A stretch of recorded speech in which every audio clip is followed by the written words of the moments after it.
Hello food lovers, welcome to cooking world. ఈరోజు వీడియోలో 5 నిమిషాల్లో కమ్మటి వరుణోక్ ఉప్మా చాలా సింపుల్ అండ్ ఈజీగా ఎంతో రుచికరంగా ఎలా తయారు చేసుకోవాలో చూద్దాం. ఉప్మా అంటే ఇష్టం లేని వారు కూడా నేను ఇప్పుడు చూపించే విధంగా ఒకసారి ట్రై చేసి చూడండి. మళ్ళీ చేసుకు తింటారు, అంత బాగుంటుంది. ఉప్మా తయారు చేసుకోవడం కోసం ఒక ప్లేట్లో కొద్దిగా పెసరపప్పు, కొద్దిగా జీలకర్ర, పచ్చిశనగపప్పు, ఆవాలు, వీటితో పాటు సన్నగా కట్ చేసి పెట్టుకున్న ఉల్లిపాయ ముక్కలు, పచ్చిమిర్చి, కరివేపాకు, అలాగే కొద్దిగా అల్లం ముక్కలు తీసుకోవాలి. ఇప్పుడు స్టవ్ మీద ఒక కూర దాకా పెట్టి అందులో ఆయిల్ వేసి ఆయిల్ బాగా మరిగాక ఇప్పుడు ఇందులో కొద్దిగా పచ్చిశనగపప్పు, ఆవాలు వేసుకోవాలి. తర్వాత మిగిలి ఉన్న పెసరపప్పు, జీలకర్ర కూడా వేసుకోవాలి. ఇప్పుడు లో టు మీడియం ఫ్లేమ్లో వీటన్నిటిని బాగా కలుపుతూ కాసేపు వీటిని బాగా వేగనిచ్చాక ఇప్పుడు ఇందులోకి మిగిలి ఉన్న పచ్చిమిర్చి, ఉల్లిపాయలు, అలాగే చిన్నగా కట్ చేసి పెట్టుకున్న అల్లం ముక్కలు, వీటితో పాటు కరివేపాకు అయితే వేసుకోవాలి. ఇప్పుడు స్టవ్ ని మీడియం ఫ్లేమ్ లో పెట్టి గరిటెతో ఇవన్నీ బాగా పచ్చివాసన పోయేంత వరకు బాగా వేగనిచ్చాక కాసేపటికి ఉల్లిపాయలు అయితే బాగా మగ్గుతాయి.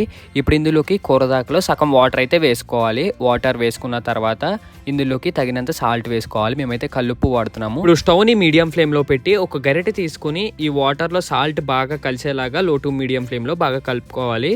తర్వాత స్టవ్ ని మీడియం ఫ్లేమ్ లో పెట్టి వాటర్ ఈ విధంగా బబుల్స్ వచ్చేంత వరకు కాసేపు అయితే మరగనివ్వాలి. ఇలా మరగడం వల్ల ఇంగ్రీడియంట్స్ కున్న ఫ్లేవర్ అంతా ఈ వాటర్లోకి అయితే పడుతుందన్నమాట.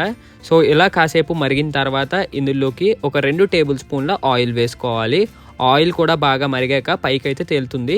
ఇప్పుడు ఇందులోకి బియ్యం నూక అంటారు కదా, అదే వరినూక అంటారు కదా, ఆ వరినూక ప్యాకెట్ తీసుకుని కొద్దిగా వేసుకుంటూ ఒక చేత్తో గరిటెతో బాగా కలుపుకుంటూ మనం ఈ నూకనైతే వేసుకోవాలి. ఇదంతా మనం లో టు మీడియం ఫ్లేమ్లోనే చేసుకోవాలి. హై ఫ్లేమ్లో అయితే చేయకూడదు. హై ఫ్లేమ్లో అయితే చేసుకుంటే మనకి పచ్చిగా అయితే ఉంటుంది. ఒక గరిటెతో నూక మొత్తం వాటర్లో బాగా కలిసేలాగా కాసేపు అయితే కలుపుకోవాలి. కాసేపటికి ఈ విధంగా బబుల్స్ కింద అయితే వస్తుంది. ఇప్పుడు ఉప్మాని కాసేపు ఈ విధంగా ఉడికినిచ్చాక గరిటెతో ఒకసారి కలిపి తర్వాత దీనిపైన మూత పెట్టేసి ఒక 5 మినిట్స్ అయితే మనం ఉప్మాని ఉడకనివ్వాలి. 5 మినిట్స్ తర్వాత ఓపెన్ చేసి మళ్ళా గరిటెతో మొత్తం ఇదంతా కలుపుకోవాలి.